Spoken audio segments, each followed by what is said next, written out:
आइए सुनिए, देखिए, समझिए सनातन सत्य। जैसी दृष्टि वैसी सृष्टि, दृष्टि विज्ञान। कुदरत, कुदरती रचना एवं कुदरत के कानून से शाश्वत सुख की प्राप्ति। जोधपुर के परम पूज्य महात्मा उपासक प्रोफेसर डॉक्टर सोहन राज तातेड़ के निर्देशन में सनातन सत्य। जैसी दृष्टि वैसी सृष्टि, दृष्टि विज्ञान।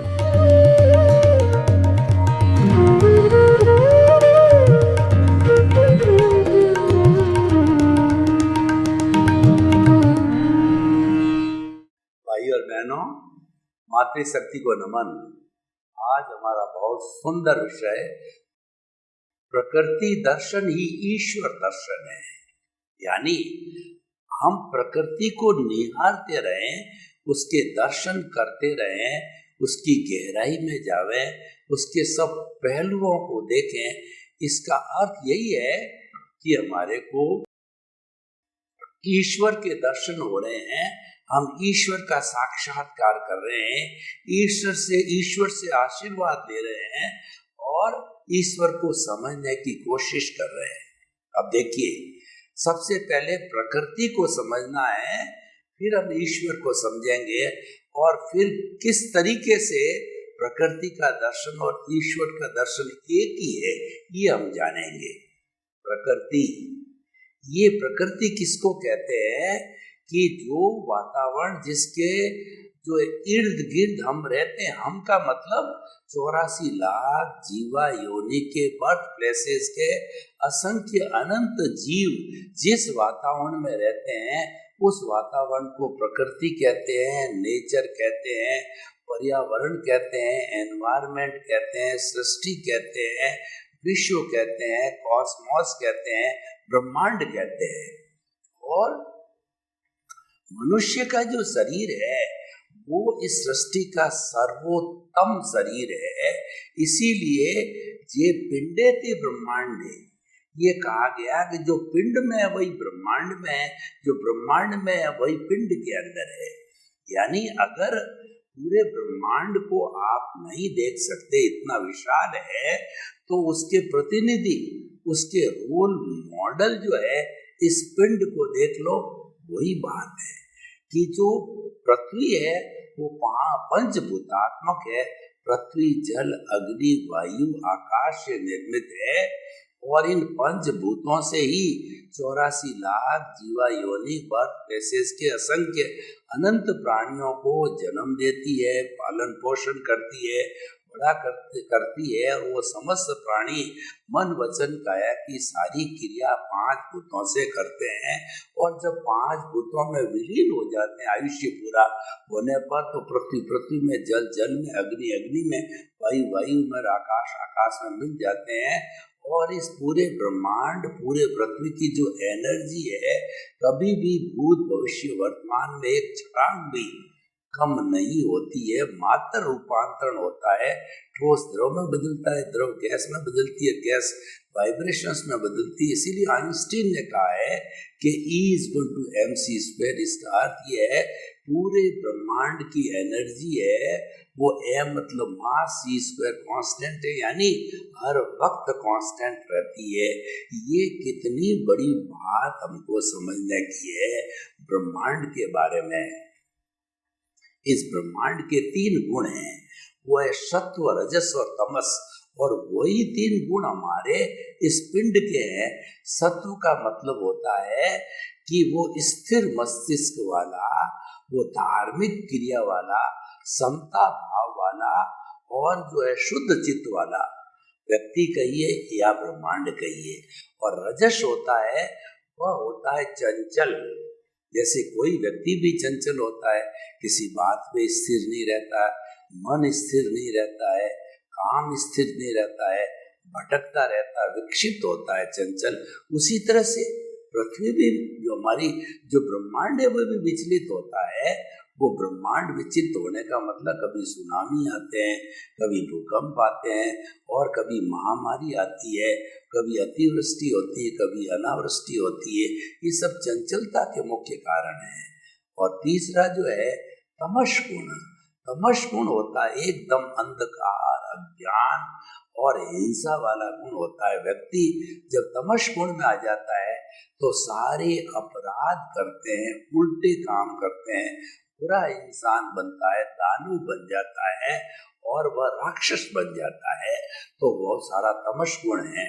तो पृथ्वी भी तांडव नृत्य करती है। जब जो है भगवान शिव जी को देखते हैं कि दुनिया में अधर्म बहुत बढ़ गया, तब वो तांडव नृत्य करते हैं, तीसरा नेत्र खुलता है। तो उसमें जो जो लोग धार्मिक होते हैं, संत पुरुष होते हैं, उनकी रक्षा करते हैं, दानवों का नाश करते हैं। तो तमस गुण के कारण पृथ्वी हिलने लग जाती है। वो जो बात मैंने बताई, भूकंप है, सुनामी और महाकराने लग जाती है। इसका कारण क्या है कि जब दोहन किया जाता वो सहन नहीं कर सकती, सहन सकती उसकी सीजी सेंटर ऑफ ग्रेविटी जिसके ऊपर पृथ्वी जो सूर्य का चक्कर कराती है, तो वह जो है वो अतिरिक्त दोहन करने के कारण सीजी डिस्टर्ब हो जाती है। सीजी डिस्टर्ब होने के कारण वो तमस गुण पर आ जाती है।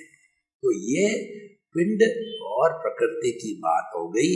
तो अब जो है हम प्रकृति को देखें तो सारा प्रकृति का दृश्य बड़ा वियंगम है।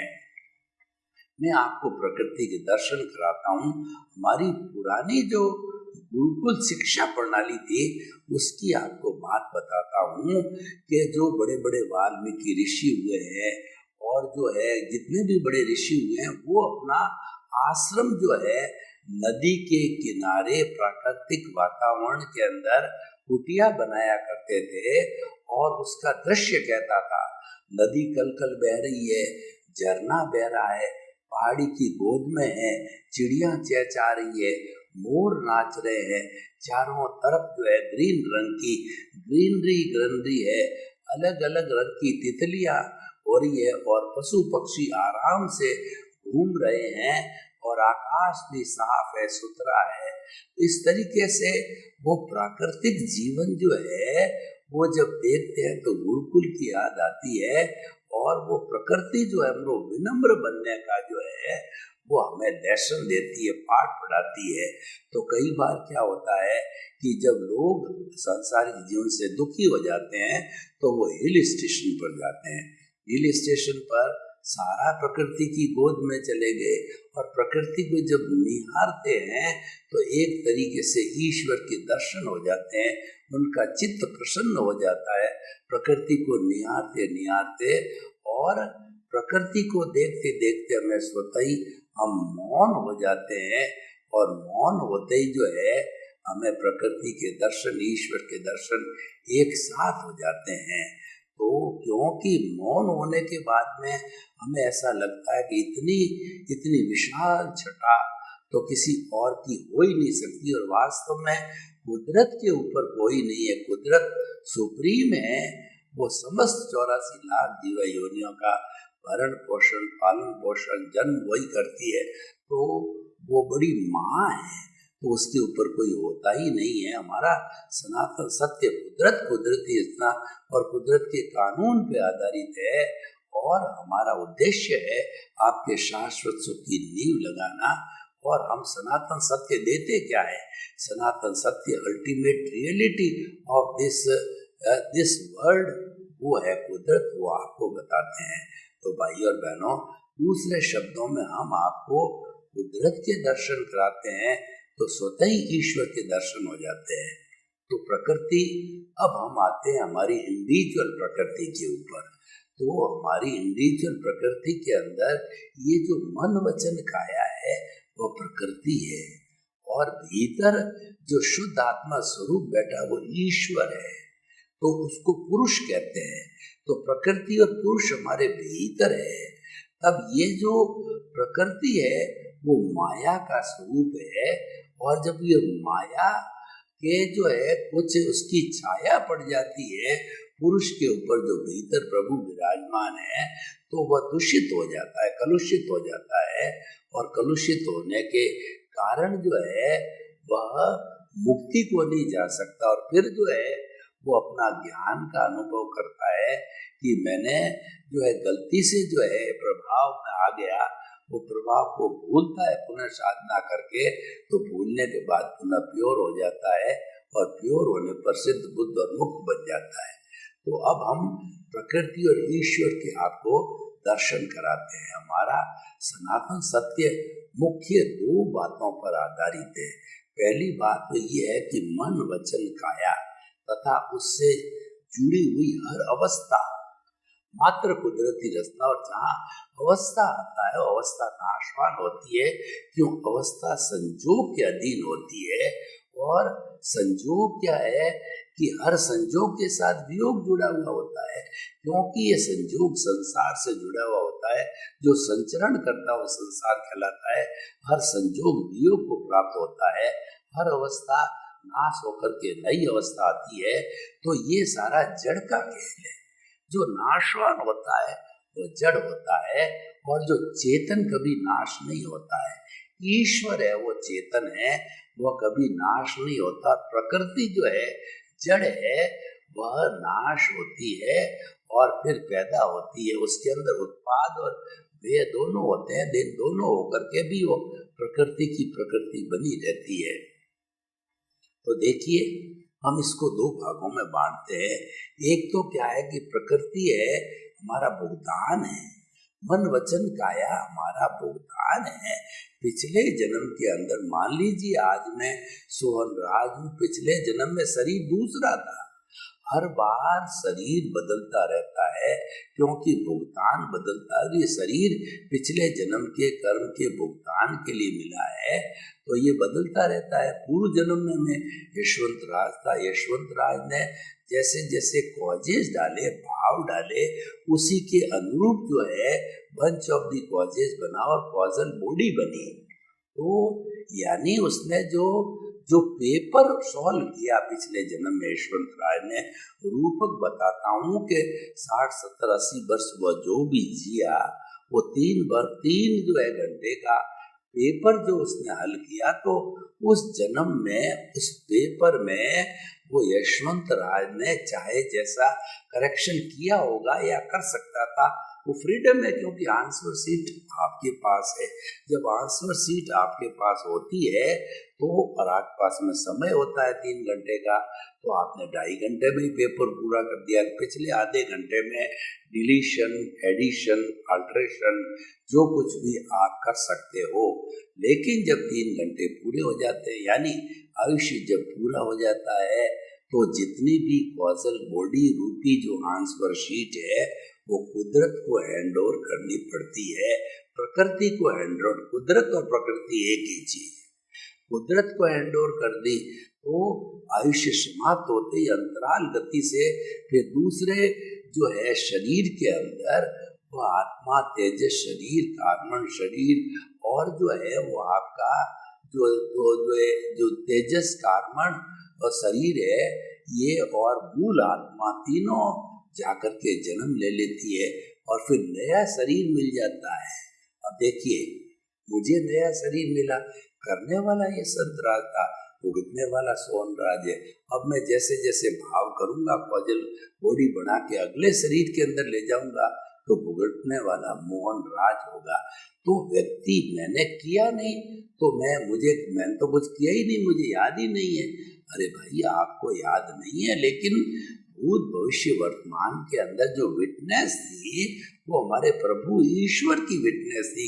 ईश्वर देख रहा था, और ईश्वर तो भीतर है। दर्शन करना हो, आंख बंद करो, वो आपको दिखाई दे। अनुभव करना हो तो मैं बोल रहा हूँ, ईश्वर की ताकत से बोल रहा हूँ, ईश्वर की ताकत से हाल हिला रहा हूँ, ईश्वर की ताकत से आंख फड़फड़ा रहा हूँ। बिना ईश्वर की ताकत से मैं मुर्दा हूँ। ईश्वर है तो ही मैं चेतनवत जोड़ता हूँ। ईश्वर ने ही मुझे चेतनवत बनाया है। तो इसीलिए भाई और बहनों, जो वो करके आया वो मैं भुगत रहा हूँ। जो कॉजल बॉडी बनी वो भाव कर्म कॉजल बॉडी। इस जन्म में द्रव्य कर्म क्यों भुगतान द्रव्य कर्म से होता है। भाव चेतना का पक्ष है, भाव चार्ज है, और जो हमारा जो भुगतान है वो द्रव्य है, वो जड़ है, और उसका जन्म का भी चेंज हो गया। वो पिछला जन्म ये जन्म में आ गया, कन्वर्शन हो गया। तो इसीलिए हमेशा याद रखो कि जो लाइव होता है वो भावों से होता है, और डिस्चार्ज होता है वो जड़ से होता है, क्योंकि उसमें कुछ करना ही नहीं है, जड़ में करेक्शन नहीं है, इसीलिए वो तो ऑटो मोड हो गया। और भाव के अंदर वो सत्ता है, फीलिंग की सत्ता है, वो एडिशन अल्ट्रेशन करेक्शन की पूरी सत्ता है। तो वो तो चेतन ही कर सकता, जड़ नहीं कर सकता। जड़ में चेतना है ही नहीं, करेगा कैसे वो एडिशन अल्ट्रेशन करेक्शन, कर ही नहीं सकता। वो तो भुगतान ऑटो मोड से चलता है, कोई डेबिट होता है, कोई क्रेडिट होता है। और आप जिस संसार में जीते हो उसके अंदर कुदरत जब आपका उपादान आता है, यानी उदय और प्रारब्ध पीछे से लेके आते हो, फिल्म चलती है, मन वचन काय की बैटरियां खुलती है, तो वो कुदरत लाके आपके सामने जो है खड़ा कर देती है, जिसके साथ आपका पिछला भुगतान बाकी है, और वो अपना पूरा कर लेता है। मैं आपको एक उदाहरण बताता हूँ कि जो दो पक्के मित्र थे, तो दोनों मित्र एक गांव में रहते थे। तो एक मित्र जो है वो पैसा कमाने के लिए देशावर गया, और एक गांव में रहा। जो देशावर पहले 10-10, 12-12 साल की यात्रा करते थे, तो उसने अपने जो गांव में रहने वाले मित्र को कहा कि ये मैं 50,000 रुपये आपको रख के जाता हूँ, बाल बच्चे बड़े हो जाएंगे, शादियों में चाहिएगा, और आपके धंधा है तो मुझे ब्याज पे रख के जाता हूँ। वो चला गया, क्योंकि सब विश्वास का काम था। अब वो 10-12 साल के बाद वापस आया और अपने गांव वाले मित्र से कहा मुझे पैसे दो। तो उसने कहा कौन से पैसे, नीयत खराब हो गई, कब दिए, किसको दिए, कोई रुका है क्या, कोई जो है आपके पास हुंडी है क्या। तो इस तरीके से दोनों मर गए। मर करके नेक्स्ट बर्थ के अंदर जो पैसे मांगता था वो तो जो है बेटा बना, और जिसको चुकाना था वो बाप बना। तो पहले ही दिन से वो बेटा जो है बीमार रहने लगा, डॉक्टर का खर्चा और उस पर ट्रीटमेंट दवाओं खर्चा होते लगा। यूँ करते करते करते 50,000 प्लस 10,000 60,000 जब पूरे हुए, तो वो बच्चा कहता है पिताजी मैं तो अब चलता हूँ, मेरा तो आयु पूरा। अरे भाई तुम्हें तो मैं इतना खर्चा किया, अभी पाल रहा हूँ, पोस रहा हूँ, बड़ा होगा, कल जो तुम्हारी शादी होगी तुम मेरी सेवा करोगे, ऐसे बीच में कहाँ जा रहे हो। कि वो उसने याद दिलाया पिछले जन्म में मित्र थे, आपने पैसे हमारे हड़प कर लिए, 60,000 पूरे हो गए, हिसाब पूरा हो गया, मैं चलता हूँ। तो हमारे इस जीवन के अंदर जो कुछ भी फाइलें बोलते हैं, यानी आपका शरीर फाइल नंबर 1 है, आपकी पत्नी सबसे ज्यादा आपके साथ रहती है, फाइल नंबर 2 है, बेटा फाइल नंबर 3 है, बेटे की बहू 4 है, पोता पोती है 5-6 नंबर की, ये सब फाइल है। ये कोई लेने आई है, कोई देने आई है, ये हिसाब पूरा करने के लिए आई है। इसीलिए कोई बेटा आपकी सेवा करेगा, कोई बेटा आपसे हड़पने की कोशिश करेगा, कोई बेटा आपसे नाराज रहेगा, कोई बेटा आपसे खुश रहेगा। तो ये सब अपने अपने पुण्य और पाप का खेल है, अपने कर्मों का भुगतान का ही ऑटो मोड से चलता है, इसमें हमारी कोई स्वतंत्रता नहीं है। इसलिए भगवान ने कहा कि मन वचन काया से मुक्त रहो।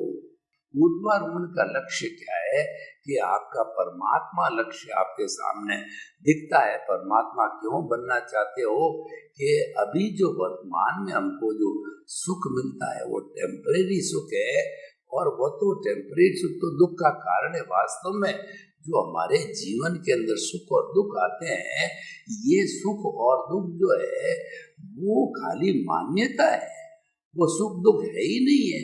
सुख दुख तो हमारी आत्मा की जो है शक्ति कहिए या आत्मा का लक्षण कहिए, वो तो भीतरी जगत में, ये तो मात्र आभास है, ये तो मृग तृष्णा है। मृग तृष्णा क्या होती है कि गर्मी का तेज महीना हो और हिरण को जो मृग को जो है प्यास लगी हुई है, तो तेज गर्मी के अंदर जो तालर होता है और वो बालू रेत चमकती है तो लगता है कि वहाँ पानी होगा, वो दौड़ता है उसकी तरफ, और जब उसके पास पहुँचता है तो उसको लगता है ये तो जमीन है, तो फिर भागता है, फिर दौड़ता है, तृष्णा चलती रहती है।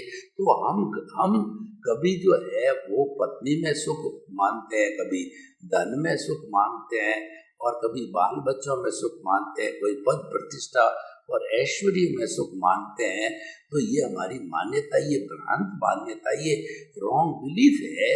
तो जब हमको राइट बिलीफ का पता चल जाता है तो कि हम मालूम पड़ता है कि कस्तूरी की मृग ज्यों, मतलब कस्तूरी मृग की नाभि में होती है। जब कोई भी उसको आकर के ये बताता है ज्ञानी पुरुष कि ये सुगंध तो तुम्हारी नाभि से कस्तूरी से आ गई है, तो तुम खुद जो है तुम्हारे भीतर सुख का सागर है, और भीतर जो है आनंद ही आनंद है, सुख ही सुख है, उस ईश्वर के साक्षात दर्शन हो जाते हैं। किसने कराए दर्शन? प्रकृति ने कराए। प्रकृति और पुरुष को अलग अलग रखो तो जो पुरुष होता है वह ईश्वर होता है, वो मात्र प्रकृति का जो है ज्ञाता दृष्टा, उसको देखने वाला होता है, उसको जानने वाला होता है। तो ये सही कहा गया है कि प्रकृति दर्शन ही ईश्वर दर्शन है। तो प्रकृति तो जड़ है और ईश्वर चेतन है। चेतन कभी जड़ नहीं हो सकता, जड़ कभी चेतन नहीं हो सकता है। इसके जो है कानून कायदे और लक्षण अलग है, उसके अलग है, दोनों अलग अलग, दोनों को अलग अलग रखो, एक दूसरे को निहारते रहो, एक दूसरे से प्रभावित नहीं होना, मतलब प्रकृति के साथ जुड़ना नहीं है, प्रकृति के साथ तन्मयाकार नहीं होना है। तन्मयाकार हमें होना है वो चेतन के साथ में होना है कि मन वचन काया से मुक्त, ऐसा मैं शुद्ध आत्मा हूँ, शुद्ध आत्मा स्वरूप में रहना। और प्रकृति को कैसे मानना है कि मन वचन काया तथा उससे जुड़ी हुई हर अवस्था मात्र कुदरती रचना है, जो कि व्यवस्थित है। ये तो आने वाली है, जाने वाली है, नाशवान है, ये अपना काम कर रही है, ये तो जड़ है, ये तो भुगतान है, चल रहा है, लेके आए है, चलता रहेगा। तो उसको देखते रहो, क्योंकि आप उसमें फेर बदल करेक्शन कुछ भी नहीं कर सकते हो, इसीलिए आप उसको देखते रहो, देखते रहो। तो इस तरीके से जो है हमने प्रकृति के माध्यम से ईश्वर के दर्शन किए। तो हमारा विषय है कि प्रकृति दर्शन ही ईश्वर दर्शन है, वो बिल्कुल सही है, एक दूसरे से जुड़े हुए होते हैं और एक दूसरे के पूरक होते हैं, एक दूसरे के साथ रहते हैं। प्रकृति और ईश्वर दोनों साथ रहते हैं। मन वचन काया जो है ये प्रकृति है, और भीतर जो बोल रहा है, जिसकी ताकत से हम बोल रहे हैं, वो चेतन है। हमारा शरीर जो है ये चेतन और जड़ का मिश्रण है। इन दोनों को बीच में जो फेविकोल ने जोड़े रखा वो अज्ञान है, वो मिश्र चेतन है, वो हमारा कार्बन शरीर कॉजल बॉडी है, वही जोड़े हुए है। अगर कॉजल बॉडी जो जो बढ़ती रहेगी, जो जो हमको ये जन्म जन्मांतर में घुमा रही है और घुमाती आएगी, और जो जो ये घटता रहेगा, घटता रहेगा, तो घटता रहने से जो है ये एक दूसरे से मुक्त हो जाएंगे। यानी जो है जड़ जड़ के साथ चला जाएगा, चेतन चेतन के साथ चला जाएगा। इसलिए हम दोनों को मुक्त रखना है, अलग अलग रखना है। अलग अलग रखेंगे तो दोनों शुद्ध रहेंगे, और जब मिश्रण कर लिया तो दोनों अशुद्ध हो जाएंगे। तो इसीलिए भाई और बहनों, अब बहुत ही सुंदर विषय है।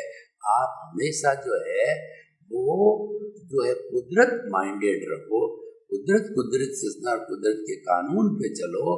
ये और ये मानो कि जो कुछ भी मेरे जीवन में जन्म से मृत्यु तक चल रहा है, ये तो कुदरती रचना है, कुदरती करा रही है, तो मैं उससे बिल्कुल मुक्त रहूं। यानी जब कभी हमारे किसी ने, देखिए इसकी प्रैक्टिकल एप्लीकेशन क्या है कि हमारे को इस जीवन के अंदर कोई गाली देवे, कोई तिरस्कार करे हमारा, कोई हमारी प्रशंसा करे, तो हर परिस्थिति में हमको सम रहना है। हमको जो है हर परिस्थिति के अंदर अपने आप को डावाडोल या डिस्टर्ब नहीं करना है, संतुलित रहना है। जितने जितने हम संतुलित रहेंगे उतना मन वचन काया से मुक्त रहेंगे, और उसके साथ साथ में प्रभु के दर्शन भी करेंगे कि मन वचन काय से मुक्त, ऐसा मैं शुद्ध आत्मा स्वरूप के दर्शन को तो अमूर्त है, लेकिन उसको रियलाइज किया जा सकता है और हर व्यक्ति रियलाइज करता है। जो हर व्यक्ति जो इस चेतन तत्व उसके भीतर है वो रियलाइज करता है, क्योंकि जब कोई भी वो कार्य करेगा, बोलेगा, खाएगा, पिएगा, उठेगा, बैठेगा और थोड़ा सा वो दिमाग से चिंतन कर रहेगा कि ऐसी कौन सी शक्ति है जिसकी ताकत से मैं कार्य कर रहा हूँ, तो तुरंत में समझ में आएगा कोई एक विशेष शक्ति है जिसकी ताकत से कार्य किया जा रहा है। वही चेतन तत्व है, वही प्रभु है और वही ईश्वर है। और कौन कर रहा है? दूसरी बात समझने की है, करने वाला शरीर है, वह प्रकृति, वो जड़ है। सर्वे भवन्तु सुखिनः सर्वे सन्तु निरामया। लोक के सब जीवों को सुख मिले, शांति मिले, आनंद मिले, प्रेम मिले, सौहार्द मिले और सभी मिलकर के हम इस धरा पर वसुधैव कुटुम्बकम की पुनर्स्थापना करें।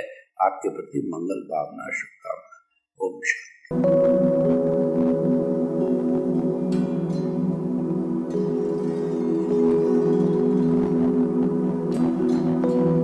एक ऐसा अंतर्राष्ट्रीय ख्याति प्राप्त मानव जो गुरु प्रेरणा से पिछले 20 वर्षों से वानप्रस्थ जीवन जीते हुए 24 घंटे मानवता की सेवा में संलग्न है।